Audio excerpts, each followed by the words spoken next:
Okay, are you guys ready? Yeah, you go ahead and start letting them in, Sonia. Okay.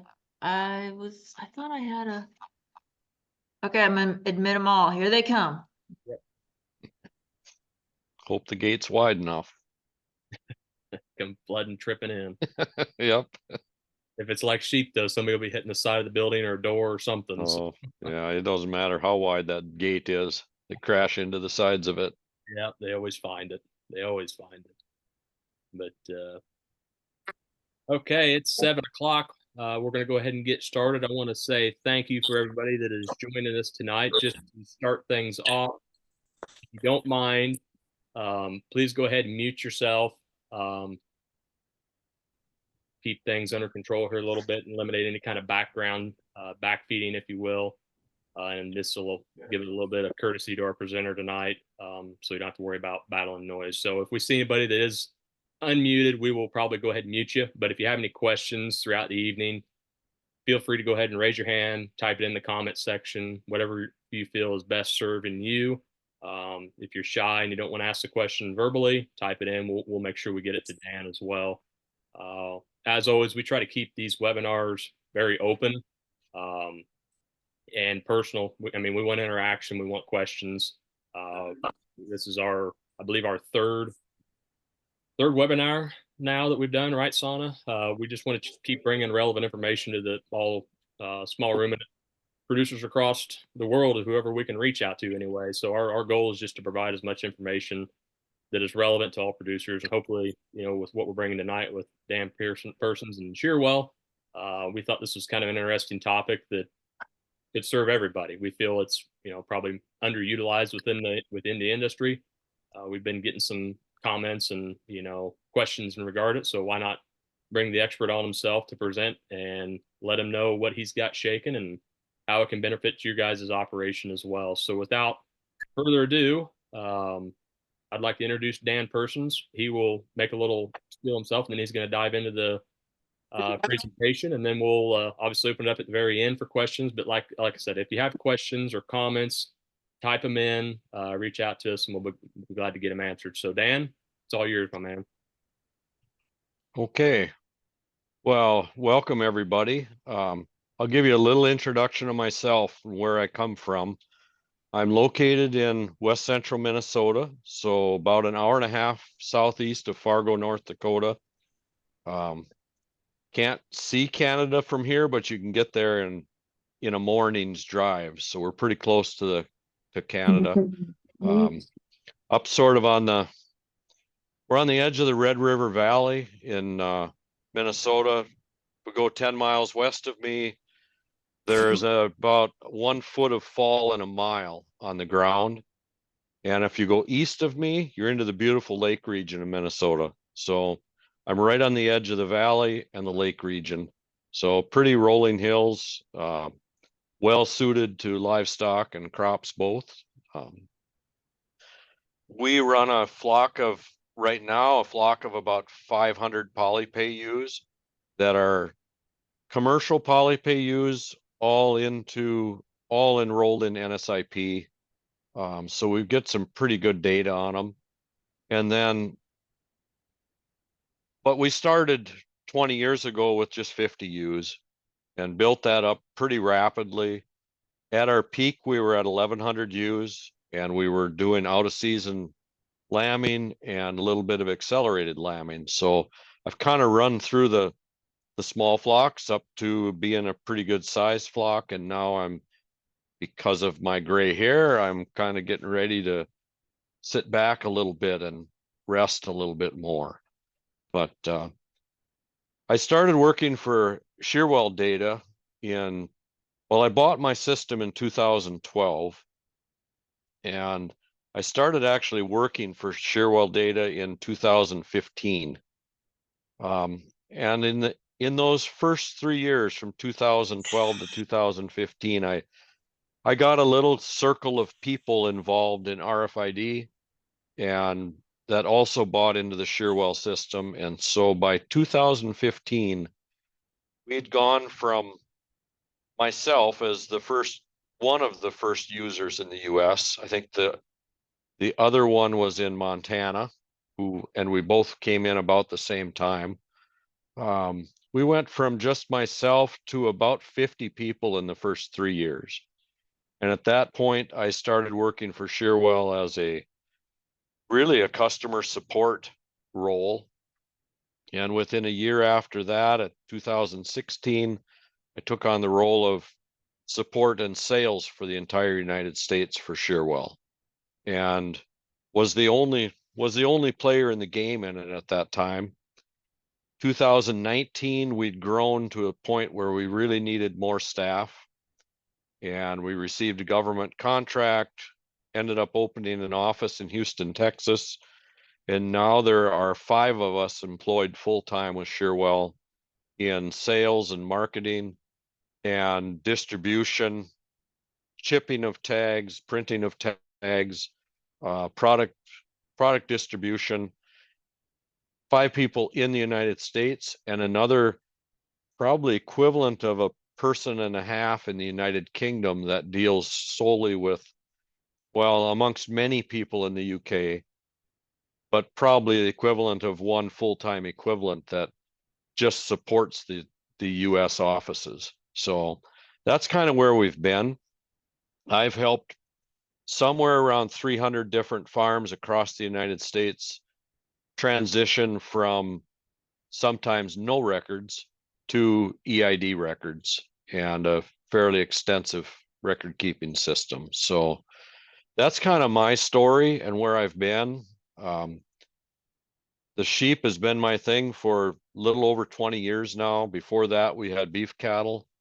And before that, I was actually teaching farm and ranch business management. So I've got a little bit of experience behind me, and thus I can talk at these things and sometimes sound intelligent. So I'm going to go ahead and share my screen, and then I'm going to take you into a PowerPoint presentation, and we'll kind of go through EID.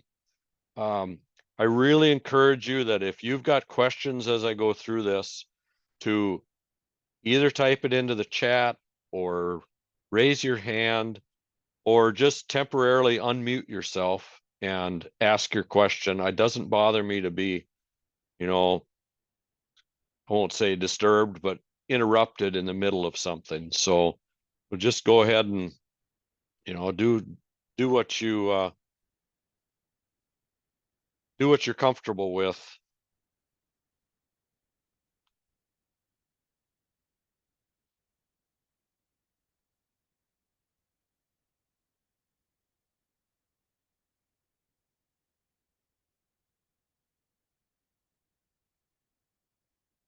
I'm going to ask, can you see my screen okay?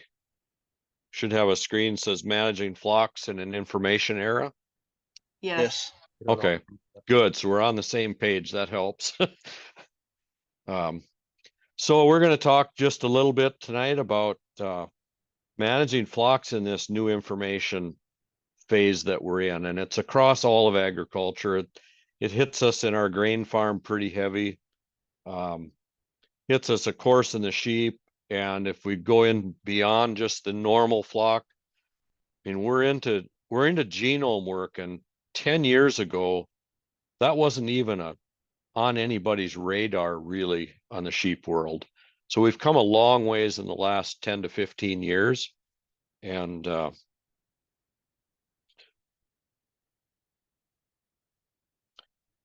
so when it comes to EID, the big question is, why go there? We've got notebooks, we've got Excel spreadsheets, we've got other kinds of software. Why go the RFID route when we've got software that works without EID? One of the biggest factors on it is faster data gathering. It's incredible how fast you could work animals and push them through the chute. And I'll say it later on too, but it's nothing for us to weigh 300 to 400 lambs an hour pretty easy through the system and not have any tag read errors and not have any weights that are written down wrong. It goes extremely fast. And then, so that's the second point. Why go there? It's more accurate data. When I didn't have EID and I kept I kept paper records for many years, and like most, I kept my paper records and I had stacks of barn cards or recipe cards or whatever it would be. And at the end of the year, that's still all I had was a stack of paper. I didn't have any analysis on it. I really didn't have anything usable to go through and make decisions out of, and in any rapid format. But worse than that is when I'd go through the paper records and transfer them into an Excel sheet, I'd find out that the same ewe lambed 3 times in 2 weeks because I'd write her number down wrong, or her color on her tag would be written down wrong. Something would be duplicated, and I'd have ewes that lambed 3 times, other ewes that never lambed because I never wrote their tag down right. And then we'd go to weigh lambs, and there'd be lambs that went through the chute that got weighed 4 times, but I know they only went down once. And so there was all this data inaccuracy to deal with. And it gets magnified as you get more and more numbers. The more sheep you have, the worse it is for data management, because we simply don't know all of our sheep. You know, we don't know them by their face and their style and the way they look at us.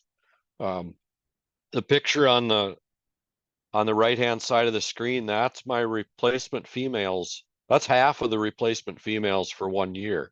So all ewe lambs, there's no way I'm going to keep it all straight on paper records anymore. The labor saving part of it, you can put whatever dollar amount you want on your labor. And I originally, when I went into this, I thought, boy, it's too expensive for the small flocks to think about doing this RFID. But as I talked to more and more people, I realized that almost every one of us has competing things for our labor. We either have a job in town, which many do because they're small flocks, or we have competing enterprises that want our labor out of us. So this savings of labor became a big issue for big flocks and small flocks, because the weekend warriors, they don't want to work all weekend long either weighing lambs. They want to do it, get done, and move on to the next task. The ability to intensively manage large flocks. It's pretty easy for a flock of up to 100 ewes to manage those ewes really intently, very intensively, keep meticulous records. But once you start breaching beyond that 100, 200 ewes, it's extremely hard to manage that flock in an intensive manner, and really make, I'd say, conscious and well-informed decisions on who stays and who goes. We're able to, through EID, to follow our animals all the way through the supply chain. I mark it through Superior Farms, and at some point, when we're hoping it's this summer, our lambs, as they go through the packing plant, will have their EID tags read, and we'll get individual carcass data back on 100% of our lambs this next summer. So we can start making the changes to our sheep that the consumers and the packers need. And the last item, and probably shouldn't be last, but we don't often think about it, and that is disease traceability. This all started with scrapie tags and trying to keep scrapie at bay, but we also have foot and mouth disease at our borders, and it becomes a matter of protecting ourselves if an outbreak would happen as well. I'm going to focus primarily tonight on in RFID, but specifically on low frequency RFID tags. And those will be either HDX or FDX tags. The green tag in this ewe's ear is a low frequency HDX RFID device. So it's small, it's lightweight. The red tag and the lamb standing underneath her is the same tag. They're light enough and small enough to use in newborns, and robust enough and strong enough to stay in a ewe for her life. We're going to talk about primarily ear tags because that's the widely accepted, almost universally accepted form of ID. You can do RFIDs as implants, and that's pretty common in goats to implant RFID chips. Between goats and dogs and cats and horses, implants are pretty common in those. The tricky part is to keep the implant outside of the range of the food chain when that animal is harvested. So the placement of implants is difficult, and it does not eliminate the need for some kind of a visual ear tag, because once an implant is in, you can't tell it's in unless you run an animal through a reader. And then lastly, boluses. A very limited use of boluses in this country. They're out there, they're available, but again, you can't tell that they're in. So from a regulation standpoint, it's not going to pick up much traction. Just one, because of cost, and two, because you're not visually able to see that there's a device in that animal. Shearwell's tags are Scrapie approved. They're fully approved as either an RFID 840 tag, which is the official language for an RFID US government approved tag, is an 840 tag. In order to get an RFID Scrapie tag, you have to have a Scrapie flock ID number. So MN 38445, or CO, whatever it is for your state, you need your Scrapie flock ID number, but you also must have a national premise ID number. And it takes both of those items to get an RFID Scrapie tag. The RFID, the 840 tags will have a 15-digit chip number printed on them, just like the picture, and you get no choices over what numbers you're going to get. And Shearwell doesn't get any choice on what series of numbers we get assigned to us through the USDA system. So that tag pictured is just, I don't even know if it's one of my tags. It doesn't, well, it's not. It's a sample tag. But the 840 number won't have any resemblance to your Scrapie flock ID number or your federal premises ID number. But when a regulator beeps on that chip, it will tell them in their computer that that chip was assigned to Dan Persons originally. It may have changed hands after that, but originally when it went out, it was assigned to me.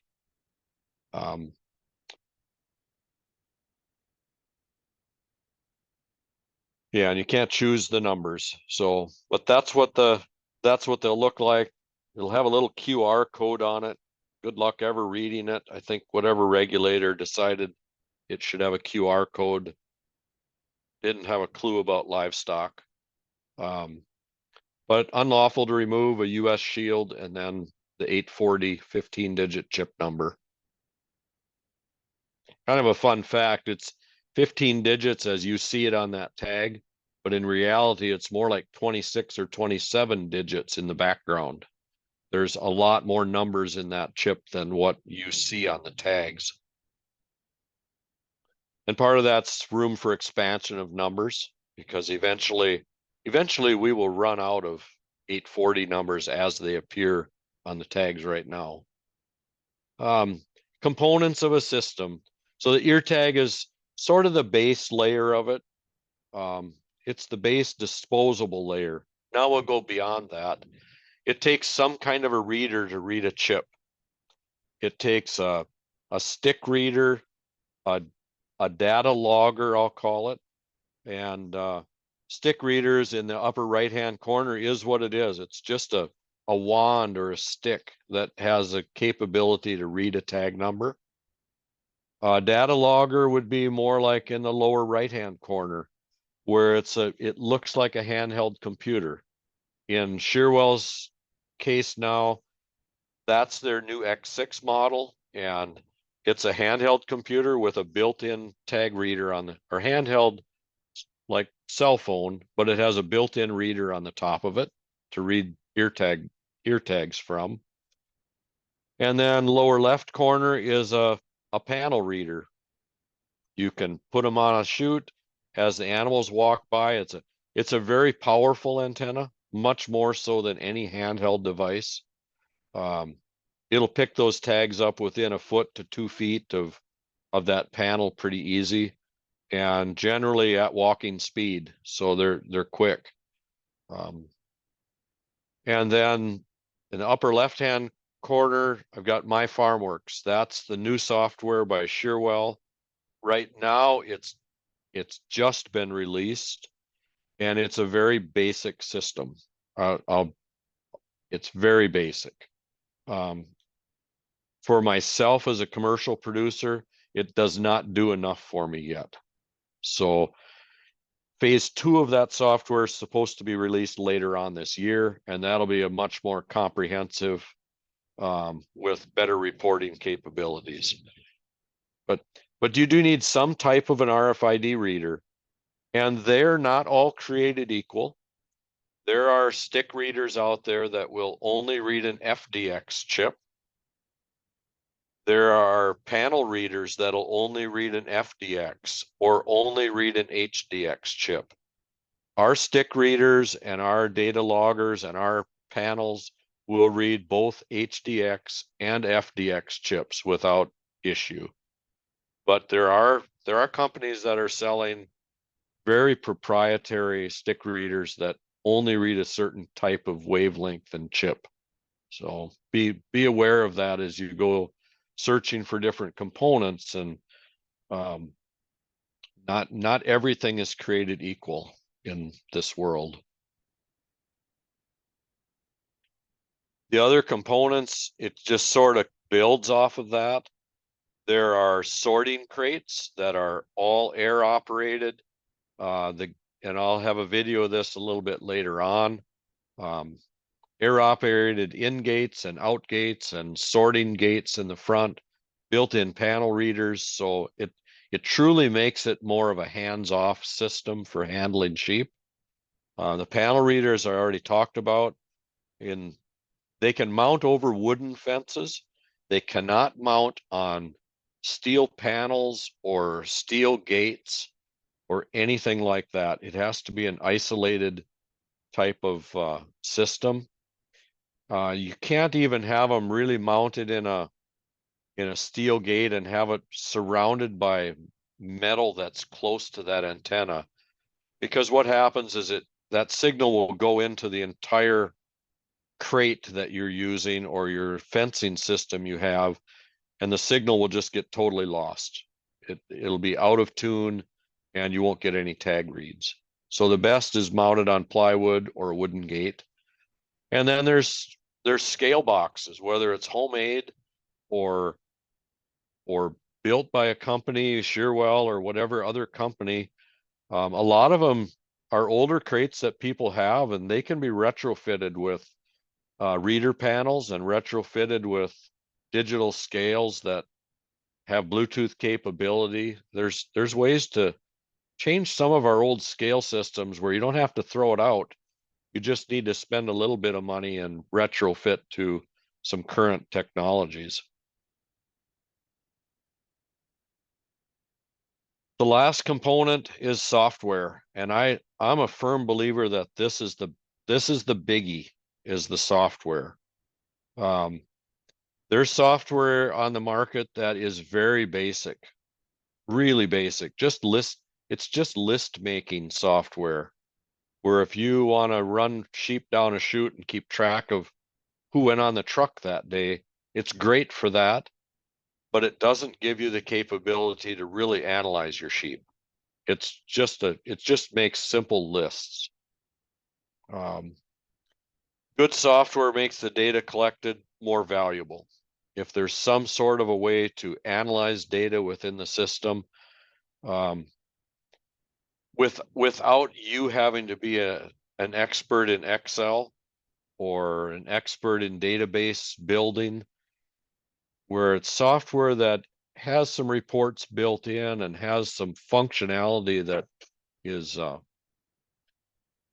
guess would help you make some of the more basic decisions on the farm without having to really be a specialist at spreadsheets or databases yourself. I think the software is probably the most important part of a system. To just have a stick reader and make lists of numbers. Don't think in today's sheep environment where our margins are getting smaller and smaller, and I'm talking as a commercial sheep producer. His margins get tighter every year, and it makes it more and more important that we have software that we can easily pick out our very best sheep, and more importantly, pick out our worst sheep, so they don't rob the profit off of the good ones. And lastly, on the software side, software support is vital. I just caution you, if you're dealing with a software company and you can't get an email or a phone call back within 24 to 36 hours, I would start looking somewhere else. I think that software support is just crucial to the whole thing, because like all of you, I was just a sheep producer when I got in this. I wasn't a software tech. I was not a computer tech. I was a sheep producer, and with a little bit of computer skills. But it can be really frustrating when you get into software and you don't have reliable support, and support with the ability to kind of, log into your computer, help you look at things, kind of, want to say it, but hold your hand a little bit while you get your feet wet and dive into the pool. So I'm going to stop here and check out the chat box Yeah, while we're at this point. I was just going to bring that up. One slipped by me there, Dan, and somebody kind of answered the question, but if there's anything else you want to fill in on it, please feel free to. It was about explain the difference between FDX and HDX. Yep. Yeah. So Gene is absolutely right that FDX is full duplex, HDX is half duplex, and he's absolutely right. The HDX chips have a I don't know if it's twice, but it's a considerable amount of better reading ability, more accurate reads and a longer read distance, and I believe probably faster too.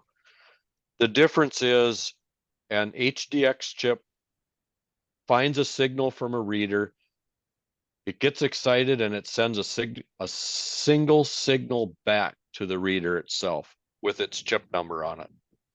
The FDX ones get excited and they keep talking back and forth and back and forth and back and forth until you go and read the next chip. But HDX chips, and if you look at tags and you start trying to buy ear tags, you will notice that HDX tags are more expensive than FDX tags. And that's the reason, is they are a more robust tag product, and with better read ranges and better read ranges and better reliability on the market. Tags are all regulated by the international community. So Shearwell chips that we use, they are ISO compliant. So they're tested, and that's true for almost every company, but not every company. Like the UHF tags, there is no international standard on UHF tags at this point. They're working on it, but it's not there yet. So Dan, I got just a dumb question in regards to the tag being a frequency, and maybe I'm overthinking it, but have you had any issues, folks solar grazing, with any issues reading the tags or interfering with signal on these at all, or disrupting the tags or anything like that? Okay, so that's a good question, Luke. I hadn't thought about that a lot, but the tags themselves, not a problem. The tags, it's not the problem. The problems come in the readers themselves. The tag readers themselves are very sensitive to electrical noise in rooms. So much so that in packing plants, it becomes a real problem because of the amount of electric motors they run and fans and fluorescent lights. All of those things, when you pile it on top of one another, can affect the ability of a tag reader to be able to keep its frequency sound so it can read a tag. So yes, electrical noise can be a problem. On my drafting crate, I used to always have my air compressor just sitting on the ground next to my drafting crate. And then I bought a different air compressor and I did the same thing. I set it on the floor next to the drafting crate. I found out that when the old compressor could run all day long and tag reads were no problem at all. The new compressor, every time the air compressor kicked on, my crate stopped reading ear tags. So I had to move that compressor about 30 to 40 feet away. About 30 feet, I moved it, and then it's not a problem.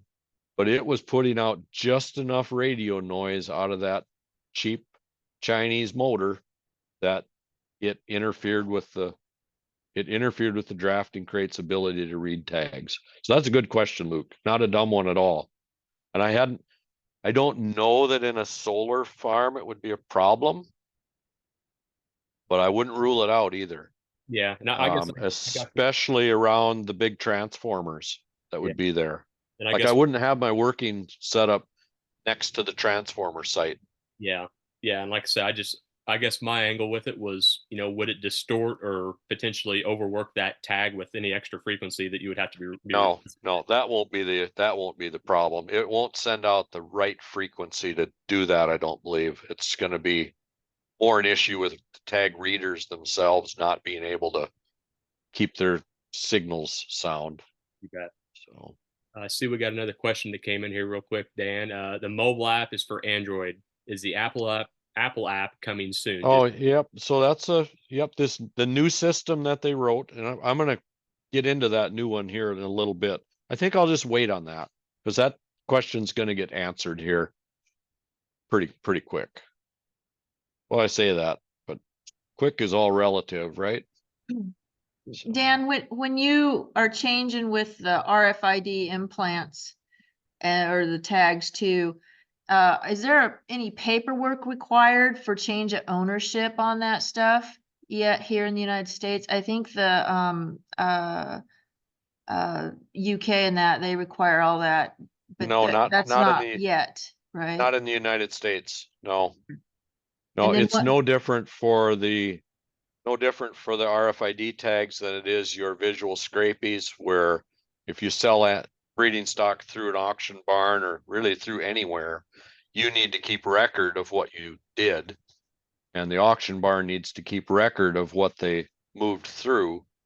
But as a producer, I need to keep track of who I sell animals to. That's my responsibility as a producer. But I don't have to report that to anybody. Go ahead, I'm sorry. That's my responsibility. So like I was on a scrapie. One of my sheep went through potential scrapie. So I got visited by the USDA and had a quarantine placed on my farm for 3 days while they had further investigated. And during that process, when they came out to investigate, the very first thing they needed to know was, where did all my breeding stock go for the last 5 years? Who bought it and where did I ship it? And that was while I was still in quarantine. So they started that process of figuring that out right away. As soon as they got a reading back at it was a potential scrapie, they started investigating immediately.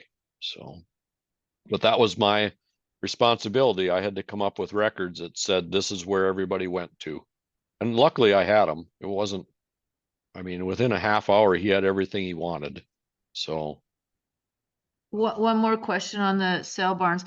Have you gotten any feedback from sale barns that are not rejecting, but skeptical of the RFID tag being the scrapey tag?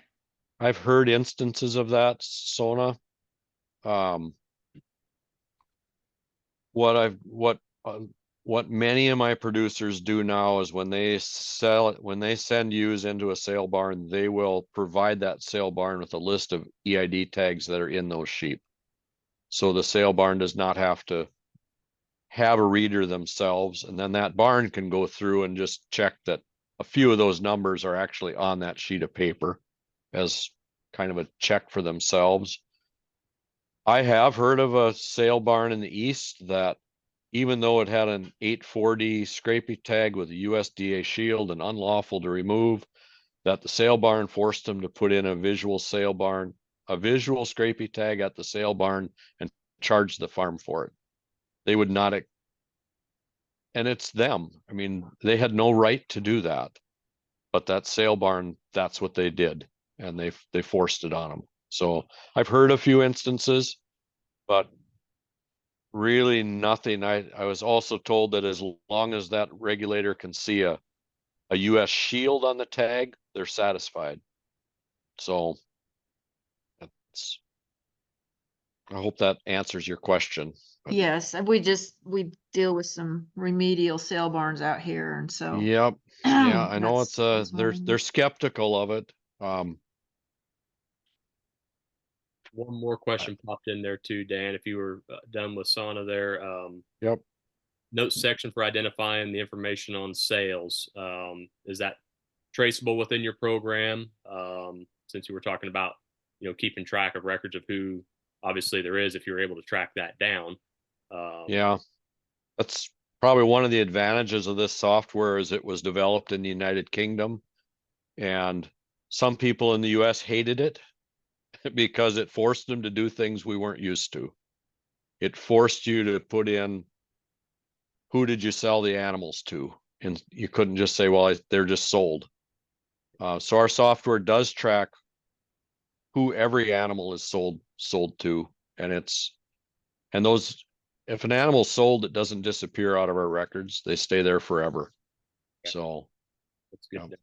And one more, maybe you'll get into it with the equipment and data management, further on here in your talk. But there's a question here in regards to the equipment as far as using scales and software. If we do not purchase the Shearwell scale, but we use the software and information, is there a way, either Bluetooth or syncing that information without manually punching in the weight? I'll say it all depends. And it depends heavily on the brand of the scale that you have and the model of scale that you have. The True Test lines of scales, those talk to our system really well. The Easyway 7 eyes,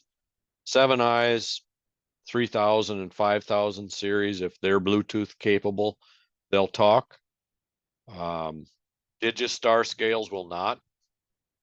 Gallagher scales, there's only one scale out of their entire lineup that will talk with our system, because they don't all send and receive data from tag readers and software the same way. So it's a software hardware incompatibility issue. So yeah, you really have to be careful with that and do your homework and ask a lot of questions. Tapari handling systems, if you tell Tapari in advance that you want to use their Tapari system with a Shearwell recorder, they will configure the Tapari system to work with our recorders. If you don't tell them that, they won't have enough Bluetooth chips to run what we need to have run. So it's advanced planning on all of that. And I don't know that Tapari can come in and retrofit an old Tapari system. Well, their old systems weren't a problem. They changed their software, we changed ours, and in the meantime, it all became incompatible. So that's the danger of it.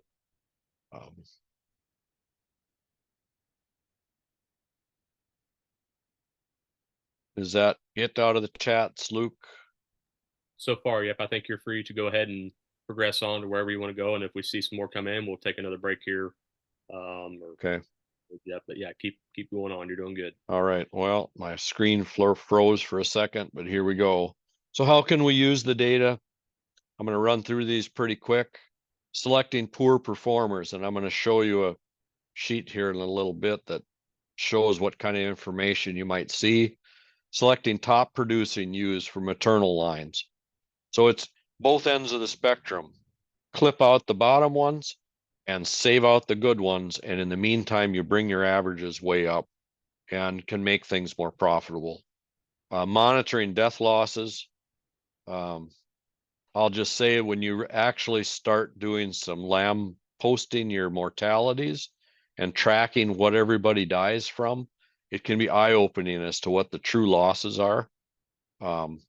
Much of what we thought used to be starvation lambs early in life is actually naval infections, where that naval infection burst inside the body cavities. And it takes a little bit on all ends, right? Not just to look at the dead animal and take a guess, but look at it, really assess the situation, and then mark it all down so you can pick that low-hanging fruit off the tree and say, if it really is, if it really is mismothering, or if it really is starvation, then why? And start hitting those big death loss reasons and try and keep more animals alive. Tracking antibiotic use, our system does track antibiotic use. It tracks antibiotic inventories. I sell all my lamb as natural lamb production. So I track my antibiotic use, which stays on that animal's record for its lifetime. So when my animals go to market, I can easily pick out the ones that have had any kind of injection in their lifetime and sort them off the load. Tracking daily gains in finishing lambs to determine times to market. There's sweet spots on all these finishing lambs where you get past a certain age or past a certain fat cover and you just can't make money feeding them anymore. And so we track our daily gains in our finishing lambs. And if she stops gaining weight, they go to market. They're done. They gave us the signal. Assessing RAM effect on finishing average daily gains. And I'll just show you a little chart here in a bit. Transferring data to NSIP and breed registrations. Because your records in these systems will be more accurate, it makes it easier to get a report printed out to either get into NSIP records or to be able to just show the lambs tag, the dams tag, the sires tag, age, date of birth, all of that on a printout to be able to fill in registration sheets without thumbing through pieces of paper. Selecting replacement ewe lambs.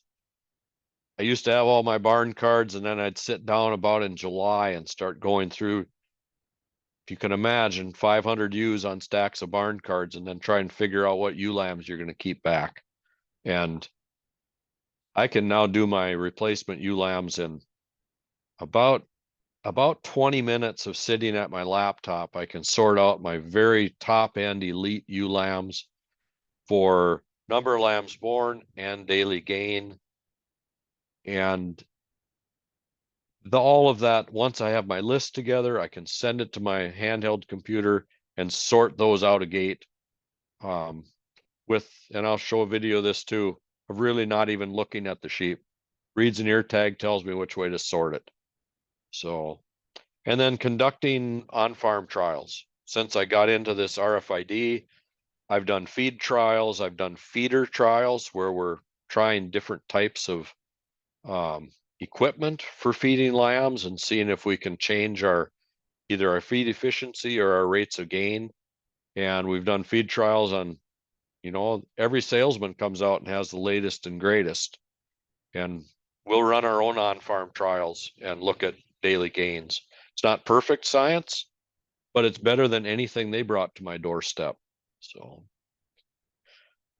comes down to, what are your goals? What are the profit influencers? And I'll add profit influencers, but the latest trend is carbon influencers.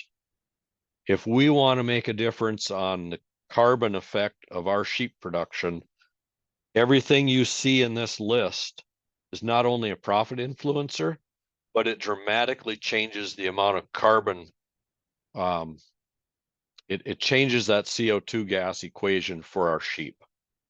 So it's all driven around primarily number of lambs born and number of lambs marketed per female. I'm not saying every ewe needs to have 2, 4, 6 lambs like the one in the picture, because that's not sustainable either. But in order to have averages over 2 and 2.4, we're going to have some of these ewes that have huge litters of lambs. And it just creates more challenges. It's not a problem. It's just another challenge in our management. Pounds of lambs marketed per female is an important driver of profit. Price per pound marketed, obviously, we all would like a better price. Pounds of feed per pound of gain. If you can screw that pounds of feed to pound of gain down to 3.2, 3 pounds of feed to a pound of gain, which can pretty easily be done in our situation, it starts to make it where we can make money feeding some lambs. The daily rate of gain and the culling rate, if we can manage the number of ewes we have to get rid of and make a longer lasting ewe that's still productive is good. In our flock, they stay in the farm until they quit having twins. If they've had twins for 4 years in a row or 5 years in a row, and she throws a single, she's gone. She'll get a pass as a ewe lamb having singles, and she can have maybe the first 2 years she can slack off, but after that, if she doesn't start having twins, she's got to be gone. So just our philosophy here makes it hard to hold the culling rate, right? So here is our lambing summary. This is just one report we get out of our software. This is the snapshot of my 2012 lambing crop. 2012 is the year that I started with Shearwell. At this point, we hadn't done any culling. We'd done culling, but we hadn't done much smart culling. 2012, we started really diligent on the RFID records. On 733 mature ewes that lambed, we had a 200% drop. So, which is, I mean, it's good, way better than the national average. So this is a snapshot. Along with this snapshot, I could do a report that had every ewe and all of her lambs for the entire year, or just one little subset, 1 month, 1 week, whatever date period you want to put in, could be done. So that was 2012, a 200% crop. 2022, we went to a 224% lamb crop. We cut our ewe numbers back. And that was a planned drop in ewe numbers, but we're now at a 224 on the mature ewes. And last year in 2023, the mature ewes were at 230. So, and it's primarily, we had about a 15% jump in our lambing percentage. The first year we took records on our ewes, and we went back through and we called out every ewe that had a single lamb 2 years in a row. If they singled twice, they were gone. And because our ewe lambs were doing 150% lamb crop. So get rid of the ones that had 100% lamb crop, replaced them with ewe lambs that were doing 150. So you make money on the swap.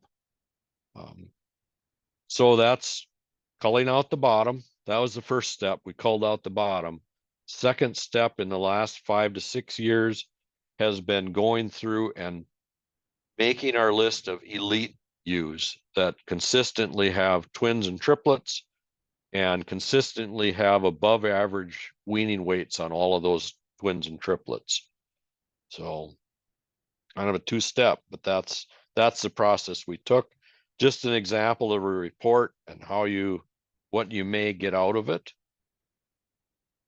This one's a little bit more complex. This one is a dam performance report for lambs born over 3 years of lambing records on ewes.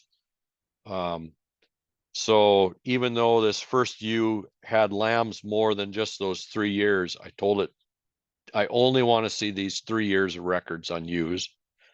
But it tells me on the left-hand side how many lambs she had in that 3 years. So that top ewe she brought in an average of 3 per year. We fostered 4 of those 9 lambs off onto other ewes. We sold 5 of those lambs and retained none of the 9. So whether there were no ewe lambs or they might have all been dinks, I don't know. But then the second to the last part of the columns is the weights of the average daily gain of her lambs over that 3-year period of time. So I can see birth to weaning, weaning to sales or slaughter, and birth all the way through, and look at my average daily gains for her own specific lambs over those 3-year periods of times. And so just on that page, we've got a range from the ewe at the bottom of the sheet where her lambs did a 0.94 over that period of time, to the lowest one on the sheet at a 0.56. So just barely over a half a pound a day. Not only that, but that same ewe, and she's on like line 4, that same ewe had 7 lambs born, but 4 of them never made it off the farm. They died. 2 of them before tagging, 1 between tagging and weaning, and 1 after weaning. So 7 lambs born, but only 3 of them made it off the farm, which that's a red flag. Like she's got to go. Something's wrong with her. I was in Canada quite a few years ago, and that farmer up there, he said it's always the ewe's fault. If she can't survive in your management, it's always the ewe's fault. And this is a case where it's probably the ewe's fault. So, but kind of powerful information to start being able to see daily gains from a particular ewe and what her lamb crop is. Here's the daily gain of lambs, and this was just one barn full of lambs, and I think we were doing a feeding trial on this one barn. But it's the average daily gain of the lambs in that barn. So they're all raised in the barn together by the lamb's sire. So, and then it's ranked from top to bottom. So that the 3 fastest gaining lambs, that's the wrong way to say it. The top ram, his 3 lambs were the fastest gaining lambs in the barn. And the SM at the bottom, who had 7 lambs in the barn, was the lowest at a 0.7. All in the same feed. And if you look at the average days, that is the age range of those lambs in that barn. So it's like there's a 3-day difference in that barn for age. So they're all raised as one big contemporary group, but it's the ability to see which of my rams really produce the gain and which don't.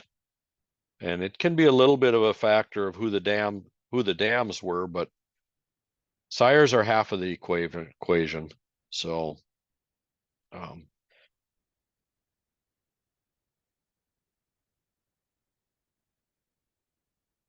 so here's my FarmWorks. This is the new one that's out, and I told you before, it's very basic. They've been working on it for a few years. It's a cloud-based system. So your records really reside out on a server somewhere in the cloud. It's actually a Shearwell server, I believe. It runs on iOS Android, and PC all simultaneously. So you can have one person in your household with the app on a Apple phone, one person working on their Android phone in a different barn all at the same time. And you can be sitting in your office and watching it on the PC. And as they're adding data in on their phones, you're going to see it pop up on the PC. Well, you'll see it pop up on the PC as soon as that phone gets into a Wi-Fi range. When it hits Wi-Fi, it syncs up with the cloud, and all three or all four or all five platforms their data will all be put back together again. So it does run on all platforms. I will say that the phone pieces of it are simplified. The PC piece of it has better reporting capabilities, better abilities to sort within the reports, but the data entry part and some of the basic reporting, like just seeing who sires and dams are and what their weight histories and treatment histories are, that's all on the phones all the time. But the ability to make a real report, you really need to sit down at a PC or a Mac to do that. I said PC, I should also put in there Mac, because it's all platforms now. So the phone apps will link to RFID readers, either sticks or to a panel readers. So you can read tags with a stick reader. Resides on all devices and syncs to the cloud whenever any of the devices hit a Wi-Fi. So you can use it out in the barn all you want. You don't have to have internet access to use it in a barn or out in a pasture. Then as soon as you hit your Wi-Fi connection, it's going to sync up with the cloud and put the data back together. Basic version is available now. Phase 2 is going to have expanded reporting and recording capabilities. It's not going to be a mirror image of our old FarmWorks software or a current FarmWorks software. It's going to look and feel much different. It's built differently. And I have not seen phase 2 yet, not even in a testing mode yet. Basic version was just released within the last month. Within the last month in the UK, and really within the last few weeks in the United States. So it's literally brand new, and it's ongoing development. What they've built now, they'll just keep building on it and adding modules. They're talking about building modules to be able to go into breed registries. So you'd maybe get a custom module that would line up with a breed registry that you need. Custom reporting, custom fields is all in the ongoing development at this point. Just took a couple of snapshots of what some of the screens look like, and these were screenshots. Actually, not even a full screenshot. It's just a snapshot of a piece of the screen off of my PC. Just kind of a dashboard. If it's in blue, you can click on it and it'll actually go to that deeper into that animal's records. So kind of basic. Animal details. And again, if you clicked on the animal, then it takes you to weights or treatments or whatever's been done to that animal would show up on the animal's actual record. This is just enough to be able to see the animal, so you can click on it if you would like to. And then it's sortable by columns. If you look by the sex, it's got a little arrow, allows you to sort what you're seeing on the screen by any one of the columns. So you can have it in tag order or location or date of birth order or whatever you want. I am not an expert on this yet, so don't ask any hard questions. I'm literally just kind of dipping my toe in it. This would be a stock totals report. Extremely useful if you get to a point where you've got losses that you need to report to FSA, because it's not just a report for this date. You can change that date to any day in the calendar year, and it'll pull up how many animals by each category you had at that date. So pretty neat deal. You can have an inventory on the day that the blizzard hit and get an inventory by ages. And you can expand this into details where it will show every animal within each one of those age brackets. So recording births, this is kind of what it looks, this is what it looks like on the PC. So you'd enter a date of birth and a date tagged, and they may be different. You can choose a dam off the drop-down menus on the far side, and you can, got search boxes, so you can type in a number. If you're on the phone app, you can link a stick reader to it and beep in the use ear tag number, and her tag will jump into the box. The sire tag, what some are doing, if you have a cheat, shouldn't call it a cheat list, a reference sheet, you can go in and have a RFID tag in your tagging box for each one of your rams, and just simply pick that tag up and beep it instead of having to try and type the sire's tag number in. And then it asks for a lamb tag, a sex of the lamb, a breed, and a birth weight, and where it's held. You can have multiple holdings, so this does make it possible that if you have 3 different farms, you can have a person on each farm running the phone apps, and at the main headquarters on the phone app, it'll say, yep, that lamb was born on Rafter P Ranch. This one was born on the Circle P. But on the home computer and actually on everybody's devices, you'd be able to see all the animals at every location, and yet still sort them all out by which farm they're located on. So, and you can see the items on the left that are recordable on this software. Births, movements is either purchases or sales, both. And deaths, grouping, so you can just put animals into management groups.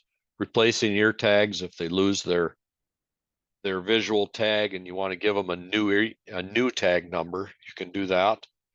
Weighing, and then treatments with medicines and treating dogs. I'm kind of curious why dogs made it in here, and dogs and pets made it in, but some other things didn't. But there are a lot of dogs out on farms now, so maybe that does get to be an issue of who's had their rabies shot and who hasn't.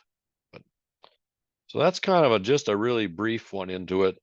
It's available at Apple Store and on Google Play Store to download, and I think when you download it, you can do a 30-day free trial. So, and it's just called, the app is just called Shearwell. I don't even think it's called My Farm Works. I think it's just Shearwell. So That's correct, Dan. I just did a quick search on the app in the Apple Store there, and I typed in Shearwell, and it popped up that app. Yep. Right. You do have to register when you do the free app. You've got to go in and register, and then it'll ask you if you want to register, if you want to purchase the software. It's a subscription-based software, so it'll ask if you want to subscribe, but you can go in for just a 30-day trial and use it. But then your 30 days will run out, and you can choose to either subscribe or not. So I'm going to take you to a few videos now, and first one is that's me in all my glory. And I'm sorting a bunch of ewes out that are going to different breeding groups. The white hoop over the top of the raceway is an antenna reader panel. So that ewe that's standing there looking at it, she's about ready to go through that hoop, and it's going to read her ear tag. And I'm standing there and I'm looking at my old stock recorder on the post. the tag number is getting read, and then on the stock recorder, it's telling me she's in group A, sort her to the right. She's in group B, sort her forward. She's in group C, sort her to the right or the left. And it's telling me which direction to sort each ewe as they walk down the chute. So hopefully we'll get this video to play. And so I don't really need to look down. I just got to look up and let it tell me which direction to sort.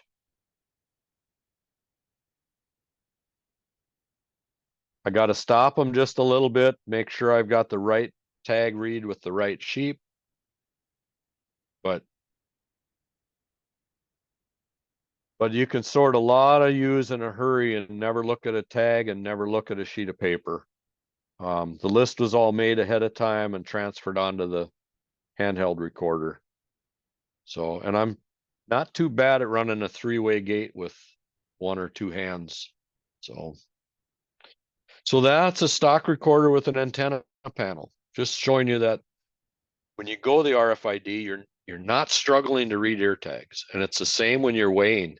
You just don't have to have that piece of the struggle. While it's reading these ear tags and it's telling me which direction to sort, it's also storing those animals in another list that at the end of the day will tell me exactly who I put out the right-hand gate, left-hand gate, and the forward gate. So I don't have to sort the whole flock that day, but the ones I do sort, it'll put them into management groups so I can see exactly who went down the chute and which pen they went into. So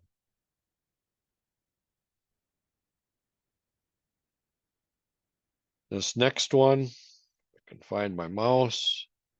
This next one is a weigh crate, simple manual weigh crate. It's a Shearwell crate with a built-in antenna. And then I skip past it, go back. Built-in antenna running off of a stock recorder, but the operator has to run the gates himself. So that's the crate, True Test scale head on it. Now it would be supplied with a Shearwell scale head.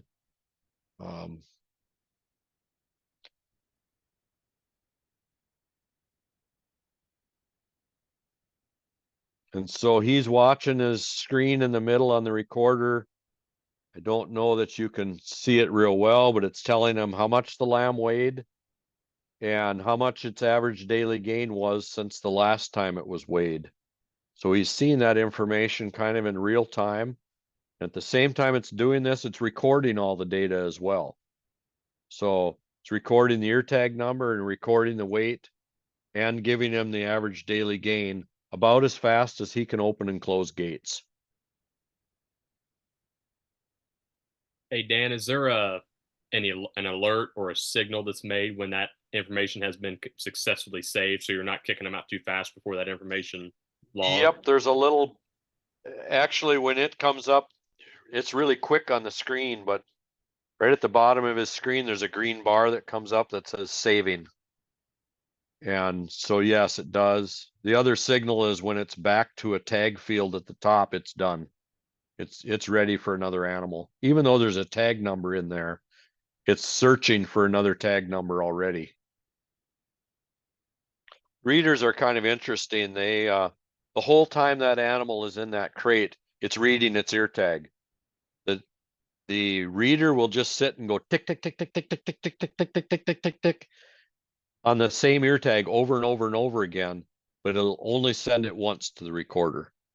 Well, I shouldn't say that. The recorder will only pick it up once. So. And there's, I guess, another question I have on that, since the lambs are being pushed in behind that. Is there, once it locks onto the tag in the scale, is it not going to have any interference with a lamb behind it? Or what's right. what's the distance required? Yeah, the antennas are far enough up that it doesn't pick up the lamb that's not in the crate. They pretty much got to get their head inside the crate before it'll pick it up. The issue comes as if 2 lambs crowd in there at the same time. You've got to almost back both of them out and start over again. So, yeah, good question. We're going to go to the next video, and then I think we'll look at the chats and cover them. This last video is of automatic drafting. And so this too is in my barn.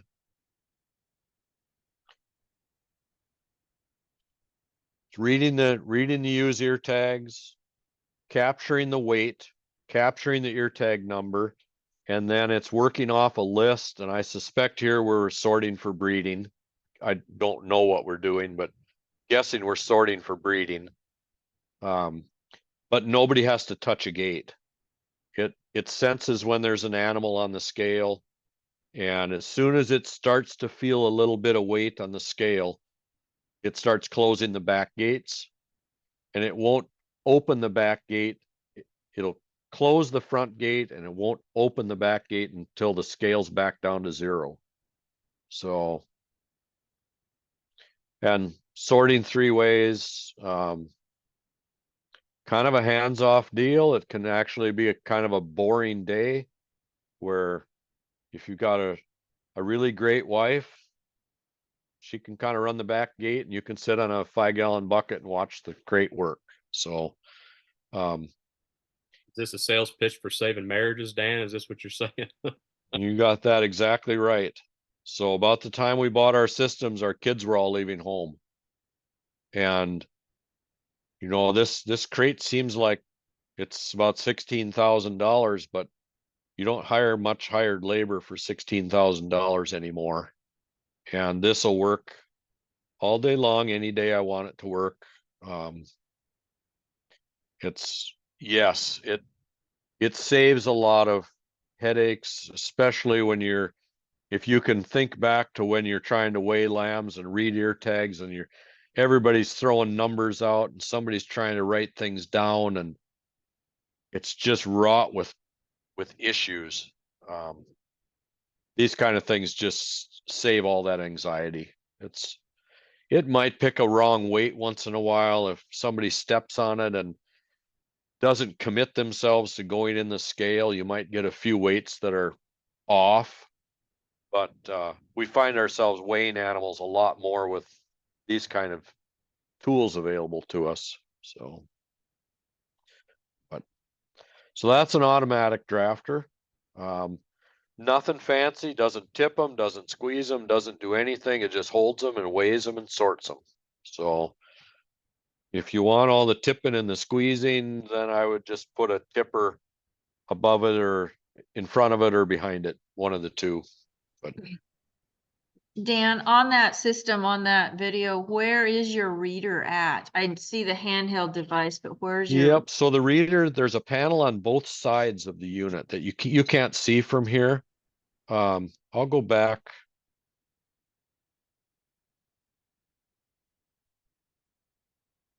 No, I can't show it on that one either. It's on the sides of it though, Sona. It's about a 14 or 16-inch square loop on each side of the crate. So it's dual antennas. And that's probably another point. There are systems out there that have only a single antenna.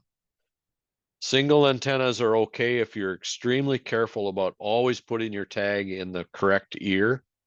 With a dual antenna, it will almost, I'm going to say 100% of the time, it's going to pick up that tag read, no matter which ear it's in.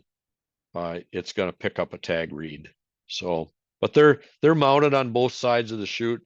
The sides of this chute is actually a poly board, a really stiff poly board with a coating on it. So, and it can read through poly. It can read through plywood or board fences.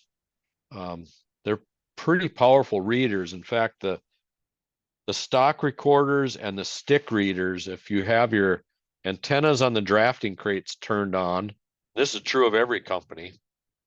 If your antenna on your crate is turned on, your handheld reader won't even read a tag within about 15 feet of the crates. There's so much interference given out by the antennas on the crate that it'll interfere with the stick readers or wands or anything like that. So you're sort of destined to use one kind of antenna or the other, and make sure if you want to use your handheld antenna that you have your crate antenna unplugged. So, We had Superior Farms put a unit in Dixon, set of antenna panels. They had 2 raceways with antenna panels.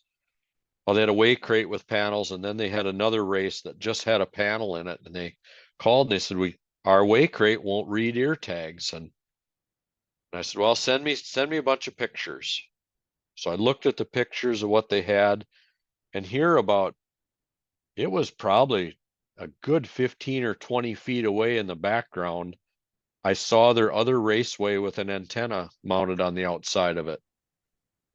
And I asked, I said, is that other antenna turned on? Yep. I said, unplug it. They unplugged it. The weigh crate worked perfect. So, and there is ways around all of that. It's possible to synchronize readers and run cables between them so that they're synchronized. So when one's reading, the other's not. But that's not for most of us to have to worry about. So.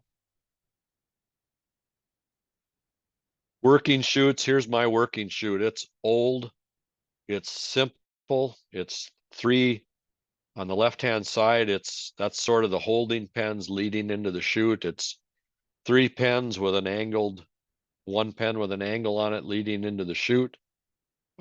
Just a guillotine gate. We can hold about 80 to 90 U's in the back pens behind the chute. And total in the barn, we can put about 600 total in the barn, and then run 80 at a time down through the chute. It's just a single file alleyway. When we're running lambs, we put either 1 slanted panel.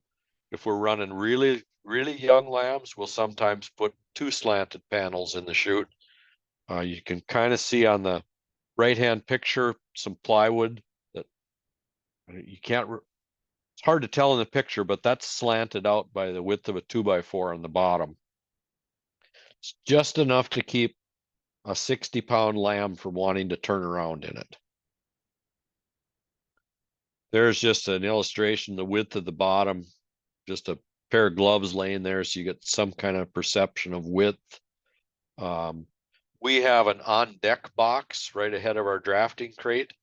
So it's actually a Seidel 3-way sorting setup behind our drafting crate, so we can always have 1 lamb on deck. Lambs will get extremely used to going through these systems, and they'll try and pile in on top of one another. So we have this on deck box where we can kind of choke the stream down so we aren't fighting them so bad. And then in the right hand picture, when we're weighing weaning lambs, and we've got really little lambs and it's their first time down the chute and they don't like to go in, one of the side panels on that Seidel sorter, we've cut it down so it's only 2 feet tall. And it just makes it easier to take that lamb and flip him into the scale. And then the scale has slanted sides on it. As you can see in the middle picture, I put slanted sides in my scale too, so they can't turn around in that either. But the ewes can still fit through it, especially a dry ewe. She can still fit through that slanted crate. So that's kind of working chutes. They don't have to be fancy. I like wood because wood is quiet. And how do you pay for all this? Just a little bit of an example. 100 ewes, if you can increase your lambing percentage by 1/10 of a lamb per ewe, that's 10 lambs per year on 100 ewes. At $200 a head is $2,000. If you can increase your average daily gain by 0.05, and you do that on 125 pounds of lambs, that's 12 days worth of feed you can save in my system. 12 days at 30 cents a day is $540 of savings in lamb feed costs for those 100 ewes. And if you have more than that, just start multiplying it out. A 0.05 increase in average daily gain is really a small increase. If you remember back to the average daily gain chart of those rams, they went from a 0.7 to a 0.85 or a 0.8, I think a 0.85. So there's plenty of room to work. at 0.5 increases on average daily gain. Culling poor performers, easy way to make it pay for itself. You can do that without all this EID. EID just makes it quicker and faster and better and more data to make informed choices. Reducing death loss by 3%, finding that low hanging fruit. What are most of the lambs dying from? And then attacking that one thing and just making that your kind of your real task for the year to get that one death loss trimmed way back. Marketing lambs at the right time for us, that means we have to hit 130 to 145 pound lamb. That's my window. And they got to be yield grade 2s and 3s. So if we can hit that window, we maximize our feed efficiency, we maximize our price, and we maximize our profit. And then save labor and record keeping. It's just a biggie. When you're done lambing at the end of the day and you've recorded onto the system with EID, which takes about 10 seconds per ewe to get a lambing put into the system for using EID tags, you can easily pay for it just in record keeping time alone. And of course, none of these profit levels none of these things make any difference. If you keep the records, but you don't use them, doesn't make any difference. You're still not going to make changes. So you've got to take the records and really sit down and use them. Yeah, I'll echo that, Dan, because that's one comment I'd like to make on this is, especially come from the row crop world. That's, I've lived in that my whole life pretty much. And most farmers are data rich, but poor in the management with that data. So any way we can make this whole system work more simple and more efficient, but be able to, it's only as good as what you put into it and what you do with that data. So hopefully, by doing this presentation tonight, I think you've given people a good idea of what can be with your guys' system, and I'll allow you to finish up. Yeah, I like to think of it as, instead of spending all my time doing the data entry, I've taken my data entry time down to almost nothing. So the time I used to spend on data entry, I spend on data analysis and making really good decisions. And it just changes the ewe flock. There's just no question around it. So that's my contact information on the screen, and feel free to email me. You can go into shearwell.com and look around. Shearwell also has Facebook. Well, they got Facebook page and LinkedIn, and every platform you can find Shearwell on. There's some YouTube videos. But feel free to poke around. If you don't find what you're looking at shearwell.com, I believe there's a link in it where we'll take you to the Shearwell main corporate website, and you can poke around at that too, or go to Shearwell Australia and look at that.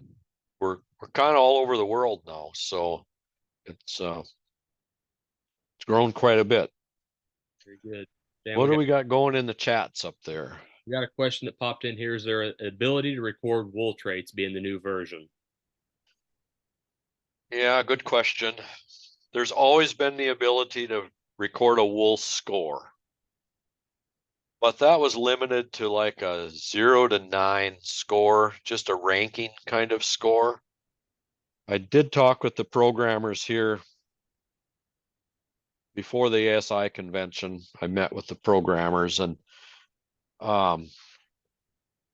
that's the whole wool piece of it, I think, is going to come out in another module where it may not be called wool. It may be just a whole bunch of open fields where people can customize in the software.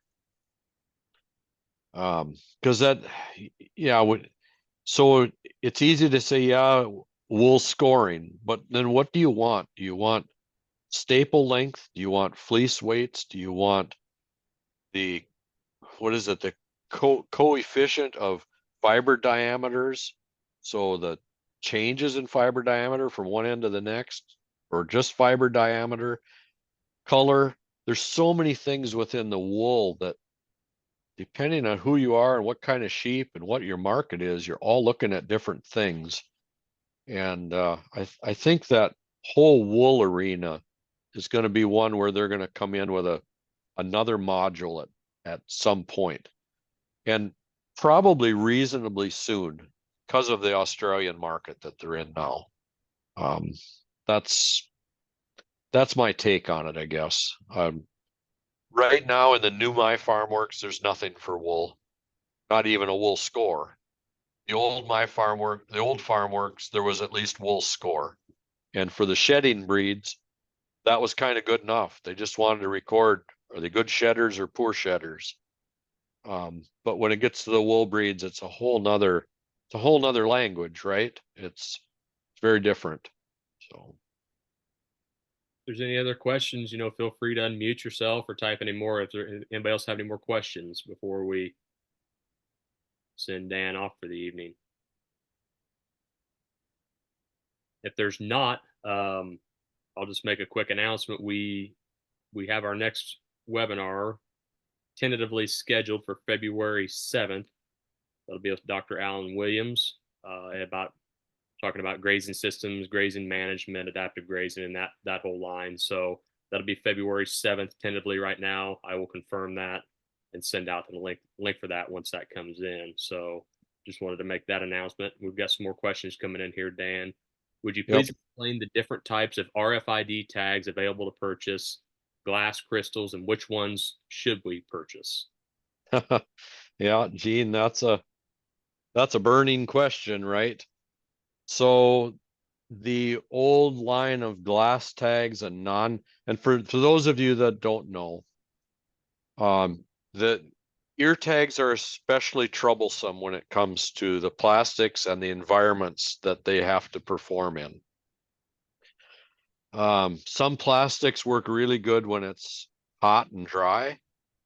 Some plastics will do much better in cold, dry. Well, cold is always dry. So Shearwell for many, many years has had two lines of plastic. They've had a glass filled tag that plastic was a little bit more brittle, but not only that, it did not absorb moisture out of the environment like a non-glass tag did. And it's really the moisture in the environment that causes, or lack of, that causes the issues, be it a cold lack of moisture like we have in Minnesota, where, our humidity the other day was 3%. We were Texas kind of humidity. For me, glass tags never did work. They were too brittle when we were trying to lamb out at 30 degrees. They were too hard. Non-glass worked great. If you're in Texas and you are using a non-glass tag and you're out on a hot, humid day and you're trying to tag an old ewe, those non-glass tags would be like rubber and they wouldn't go through the ear. So many times we sent glass tags to people in order to tag old animals because they were stiffer and they would go through better. The downside is sometimes they were too stiff, and if it was too cold or too dry, they would crack. And you can remedy that. You can add moisture to them and the cracking will stop, which isn't hard to do. A bucket of hot water and they become soft and pliable again. But then now the question, which one should you purchase? At this time, the glass and non-glass tags are being phased out.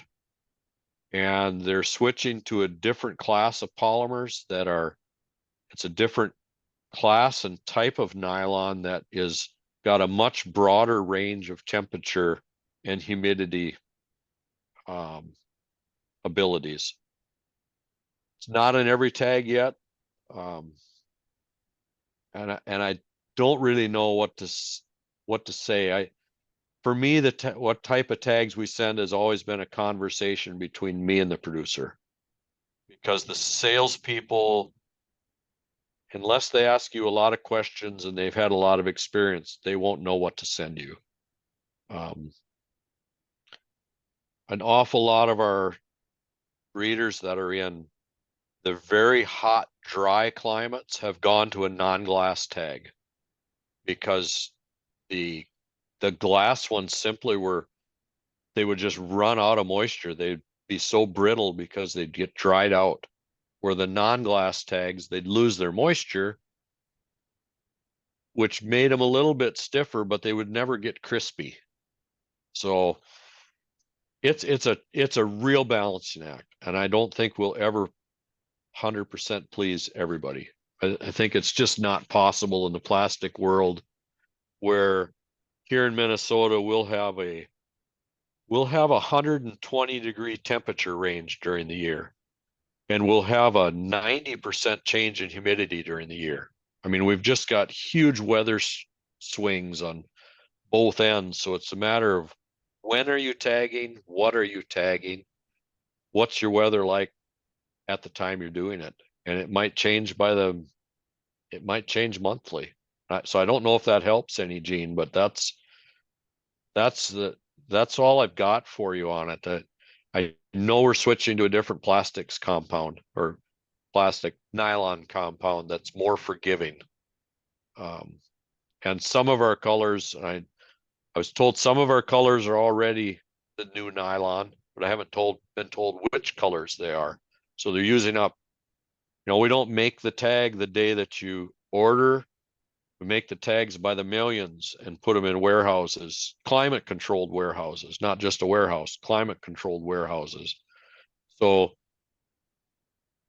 as they use up inventory of one color or one type, they'll switch over to the new plastics. But for a while in transition here, we're going to be like, I ordered tags the other day. I specifically told them I want non-glass tags, and that was just part of my order. So I hope that helps. Probably doesn't satisfy you, but that's all I got, Gene. Yeah, I know we've had emails back and forth. So I've got another year's worth of tags. How do I tell which one I have? Is there a way for me to look on the outside of the box, or? I was told, and I was told that there's, and I've never seen it. I was told, and I haven't seen a picture of it to see what she's talking about.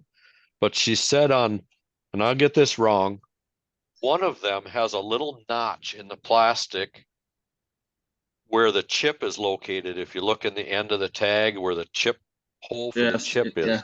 Yeah, One's got a notch and one doesn't have a notch. But I honestly don't know which one's which, and I've never paid attention to it. So I don't know. The best way for me to know is if you send me a copy of your latest invoice. I can tell you based on what product code they put in there, whether it's glass or non-glass. Okay. If it's an ASG, I believe at the beginning of the product code, it's a glass tag. If it's AST, it's a non-glass tag. AS might not even be right, but if the third letter is a T, it's a non-glass tag. If the third letter is a G, it's a glass tag. Okay. But by looking at them on a tabletop, I've never been able to see the difference. It doesn't show that. I've seen the notch. So I'm guessing that's Well, what I haven't. I don't know if I've seen the notch or not, because I need both of them side by side for my eyes to be able to say, oh, that's the notch she's talking about. So I don't know. That's my answer to you. I've got 3 different color tags here on my desk, and I honestly don't see a notch in any of them. So maybe they're all non-glass, or maybe they're all glass. I don't know. These are all non-glass, I think, because they're lamb tags that I've used. So, but anyways, that's where that sits, Gene. Yeah, I just whatever the next batch, I don't want what I've already got, because I want to switch to whatever the other one is. Okay. These suckers, I found another one today, and I just scanned the damn thing last week. Found it in the water lot. So, and it was still together, and it came out of the year. In other words, it had not opened up, it had not broke, So that, Gene, is not. I'm going to be blunt with you. Right. That one is not a tag that you find that is intact, laying on the ground. is not the fault of the tag. I agree. Failing. I agree there. Yeah. So if you have a lot of that going on, They're yeah. if you've got a lot of that going on, take a side cutter and cut the loop, because you've got something in your lot that's grabbing those tags and they're tearing them out of their ear. Yeah. So you either Well, got to remove what's tearing them out of their ear, or you need to cut the loops. Well, Or we your got, tag placement's not right. I'm being pretty blunt oh, because yeah. I've seen a lot of this. I've seen hundreds of thousands of these. Or your tag placement's not right. And when that ear grows up, it's not filling the tag. And if it doesn't fill up the tag, it makes it too easy for that piece of wire or the nail or the barber brush to grab onto it and hang on. But if Yeah, a tag is just a loop on the ground, it wasn't tag failure. Right. Yeah, that one I know. In fact, it would be almost the opposite. If you find a tag on the ground that's popped open and it's intact, but it has popped open, that's more likely a failure of the plastic. that, or when you squeezed it, you didn't quite get it totally collapsed. Yeah, what happens when they get brittle is if they get brittle, and I've witnessed this on my own sheep the very first year, and then I've solved my problem. When that pin goes through the hole, it has to expand that hole ever so slightly to get through the hole. When those tags get really brittle and you try to push the pin through to expand the hole to get the pin through, it'll crack that very narrow strip of plastic in the hole, which appears like the tag is fastened tight, but that little crack allows the tag to open up too easily. So it'll get hooked on a nail, and when they pull, instead of it ripping the ear out, it'll pop that tag it'll pop the post out of the hole. So that's what I see. That's the tamper evident part of these. If you try to undo these tags and pull them out backwards, it usually ends up breaking that little strip of plastic in the hole. And that's the tamper evident piece of it. So, Yep. But good questions though, Gene. I mean, it's not just a Shearwell manufacturing issue. It's every tag manufacturer has the same issues. It's the problem with ear tags, right? But Sure. I know from my experience, my tag retention is from birth all the way to the life of the ewes. My retention's about 97%. So it's really high. So Yeah, we have mesquites and they've got these thorns Yep. on them. I know, thinning mesquites. They're knee high, and those they can hook it on a mesquite thorn and rip it out. And the Yep. other is, if you might want to explain to everyone, is using the some kind of an antiseptic. Because if you get that's in our deal when you buy tags. It does talk about dipping those tags in an antiseptic prior to putting them in the ears. Along with that, do we clean the ears of our ewes before we do it? No, nobody does. Nope. So, and I'm bad. I've never in all my years of putting tags in the last 40 years, I have never used antiseptic on an ear tag. So a few infections, but not too many. So, but climates are different and sheep are different. So if you're in a damp environment and it's muddy and it's dirty, you better do something to protect your animals from getting infected. So. And one last question. On some of these colors, or when you walk up visually, that kind of grayish color is hard to read the number with the naked eye after a year or two. Are y'all switching to some different color imprints, or? That's different color imprints are tricky. Like white printing on a purple tag is really wonderful, and white printing on a red tag would be really wonderful. But if you try to put white printing on a red tag, it changes the chemical composition of the red tags and they become unusable.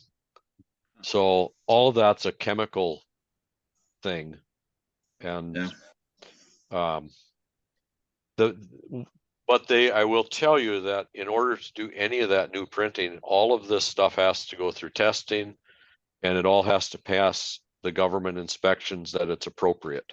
So it's not like we can just do our own thing. Once we're into contracts around the world, we have to do our color testing. In fact, I've got strips of different color tags and different laser imprints on 10 different colors of tags that have been hanging on a fence out in the sun for 2 years.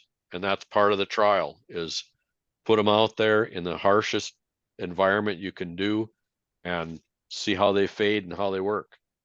And sometimes it's the laser machines where they got to change the fonts or increase the power. Sometimes it's a color additive. It can be different things for different tags. So all part of the testing that goes into it, but no question, some tags are better to read than others. That's yeah. Got one So we more. got a question here. We got a question here from, will we still be able to use the old FarmWorks, or is it becoming obsolete with the new FarmWorks? At this point, FarmWorks is going to keep getting supported, although product development on it has come to only an as needed basis. So only as something would creep in, like a Windows update makes our software inoperable, we do go in and fix those kind of things, but they're not going to be doing any further improvements to the old FarmWorks. So it will eventually be phased out, but they're not going to, at this point, they're not going to just say, okay, we're going to flip the switch off on it today. The sad part of it is that the old FarmWorks was a pretty good piece of software. It was complicated, it was big, but the platform it's written on is slated to be obsolete. How do you say it? Slated for obsolescence by Microsoft themselves. So at some point, our hand is forced to change. So. Well, I think that wraps us up for the night, Dan. I think if anybody else Okay. has any questions, they can reach out to you, and we'll just leave it at that. I want to say thanks for everybody taking the time to join us tonight. This will be posted on our website after I get the recorded downloaded and uploaded. Like I say, if there's any other questions, reach out to us. As I said, we'll put another post up for our February webinar series coming up here pretty soon once we get that date confirmed. Like I say, appreciate everybody taking their time. Hopefully you found some value in this. I know I did, and I appreciate Dan bringing forth the information to Shearwell and what you guys can do for the sheep and small ruminant industry. So appreciate you and your work, and hopefully gain you some new business out of this. Very good. Thank you, Luke, and thank you for everybody for joining in tonight. It's been a pleasure. Appreciate you all. Have a good night. Take care.